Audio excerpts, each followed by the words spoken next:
discussing about the isomerism. The phenomena of isomerism is another cause for the abundance of the organic molecules if two compounds have the same molecular formula but distinct atom arrangements in their molecules or different structural formulas. मतलब हमारे पास N pentane है या isopentane है या new pentane है, इसमें same number of carbon के atoms हैं और हाइड्रोजन भी सेम है, बट जैसे हमने यहाँ पे लिखा देखा C5H12, बट इनके पास डिफरेंट स्ट्रक्चर्स होंगे, डिफरेंट स्ट्रक्चर के पैटर्न्स होंगे, मतलब कुछ लाइन में सीधे लगे हुए होंगे, कुछ की ब्रांचेज होंगी, किसकी दो ब्रांचेज होंगी। तो इस तरह के फिनोमेना को हम आइसोमेरिज्म कहते हैं। इसमें केमिकल फॉर्मूला हमारा सेम होता है लेकिन स्ट्रक्चर डिफरेंट होता है, इसको हम आइसोमेरिज्म कहते हैं। उसके बाद हमारे पास आ जाता है कि the number of isomers increase as the number of the carbon atoms in a chemical formula increases. तो ये बात हमें पता है कि जितने हमारे पास बोल रहे हैं कि कार्बन एटम्स इंक्रीज होते रहेंगे, ऐसे ही नंबर ऑफ आइसोमर्स भी इंक्रीज होते रहते हैं किसी भी कंपाउंड के, या फिर हम जैसे बोल सकते हैं कि कार्बन की फैमिली के। ओके, नंबर 3 है कार्बन कोवेलेंट बॉन्ड स्ट्रेंथ। तो because of its tiny size, क्योंकि कार्बन बहुत छोटा है तो ये एक्सट्रीमली स्ट्रॉन्ग कोवेलेंट बॉन्ड्स बनाता है दूसरे कार्बन एटम्स के साथ, या फिर हाइड्रोजन के साथ, ऑक्सीजन के साथ, या फिर नाइट्रोजन के साथ, या फिर ये हैलोजेंस के साथ भी बनाता है। और इसको ये कहते हैं कि इसको एक प्रायोरिटी है या फिर इसको एक फेवर हासिल है कि this allows it to make a vast number of different compounds. ये ऑर्गेनिक केमिस्ट्री में हद से ज़्यादा एलिमेंट्स को, मतलब बहुत सारे कंपाउंड्स को, कार्बन को मिलाकर बना सकते हैं और बहुत सारे कार्बन से कंपाउंड्स बन सकते हैं। नंबर 4 पे है मल्टीपल बॉन्ड्स। तो कार्बन में form multiple bonds in order to meet its tetravalency. क्योंकि कार्बन जो है टेट्रावैलेंट है, 4 बॉन्ड्स बना सकते हैं, इस वजह से इसमें मल्टीपल बॉन्ड्स बनाने की सलाहियत है। इसमें हम डबल भी बना सकते हैं या ट्रिपल बॉन्ड भी बना सकते हैं। इसके बाद है this increases the number of structures that can be build. A single covalent bond connects two carbons in ethane, a double covalent bond connects two carbons in ethylene, and a triple covalent bond connects two carbons in acetylene. Okay, you can see here clearly कि हमारे पास ethane इन्होंने बोला था कि इसमें single bond लगेगा और इसमें जो है कार्बन की टेट्रावैलेंसी पूरा करना है, तो हमारे पास यहाँ पे 3 हाइड्रोजन्स लग गए और इसको हम इथेन कहते हैं। इसका बन फॉर्मूला हमारे पास C2H6 होता है और अगर खोल के बताएंगे तो हमारे पास ये पूरा स्ट्रक्चर आ जाता है। नंबर 2 पे हमारे पास आता है इथीन, जिसमें कि C2H4 होता है, 2 कार्बन के साथ 4 हाइड्रोजन्स लगते हैं, तो 2 हाइड्रोजन्स इसके साथ लग गए जो कि इसने डबल बॉन्ड बना लिया, तो इस वजह से 1 2 3 4 इसके 4 बॉन्ड्स पूरे हो गए।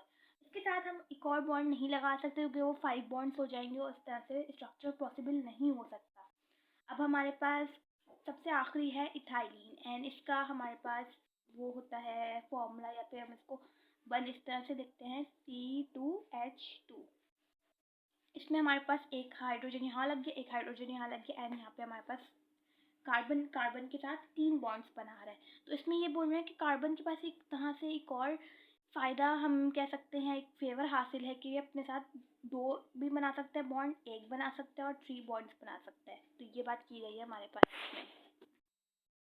ये लास्ट पेज पे भी आपके जब चैप्टर कंप्लीट पर होता है तो ये 52 पे हमारे पास एक कॉन्सेप्ट डायग्राम बना दी गई है जिसमें कि ऑर्गेनिक कंपाउंड्स बता दिया है। उसके बाद इसके फॉर्मूलाज हैं, इसके यूजेस एंड सोर्सेज हैं, फंक्शनल ग्रुप्स हैं, alkyl radicals and homologous series हैं। तो ये सब कुछ जो है चैप्टर में हमारे पास ये सब इंक्लूड है, बट यहाँ पे एक तरह से कॉलम बना दिए ताकि आपको पढ़ने में ईजी हो जाए कि खाने के तौर पर, क्लोथिंग में, हाउसेज में, फ्यूल्स में, मेडिसिन में, रॉ मटेरियल्स के तौर पर यूज़ हो रहा है।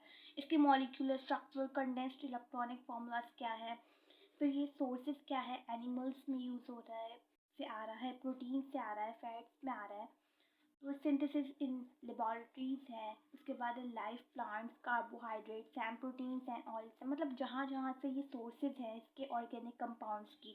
उसके बाद डेड प्लांट से हम लेते हैं, इसको कोल से लेते हैं, पेट्रोलियम से लेते हैं, पेट्रोल जो हम यूज़ कर रहे होते हैं व्हीकल्स में, गैस से ले रहे होते हैं। इसके अलावा फंक्शनल ग्रुप्स हैं, गैस इससे हमारे पास बन रही होती है, फिर ऑर्गेनिक कंपाउंड्स में ही हम इंक्लूड कर रहे होते हैं इन सब चीज़ों को। उसके बाद है हमारे पास फंक्शनल ग्रुप्स, जो हम एक तरह से ऑर्गेनिक कंपाउंड्स को फंक्शनल ग्रुप के तौर पर भी पढ़ रहे होते हैं।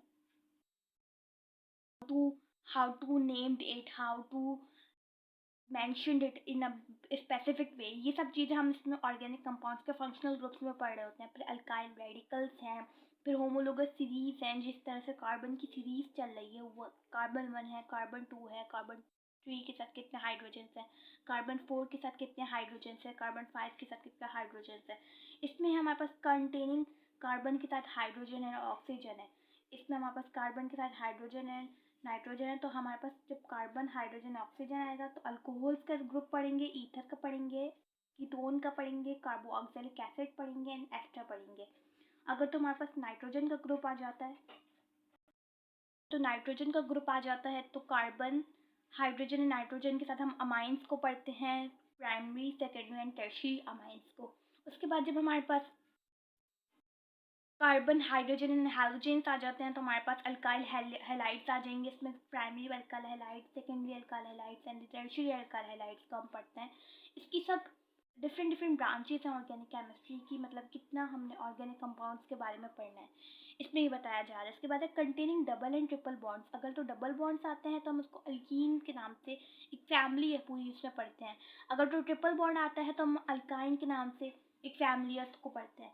इसके अलावा इसकी टाइप्स हैं कि ऑर्गेनिक कंपाउंड्स कितने टाइप्स के हैं। पीट है, लिग्नाइट है, ब्यूटामिनस कोल्ड है, कोल, या भी हम यहाँ पे ब्यूटामिनस मेंशन्ड है, फिर इसके एंथ्रासाइट है।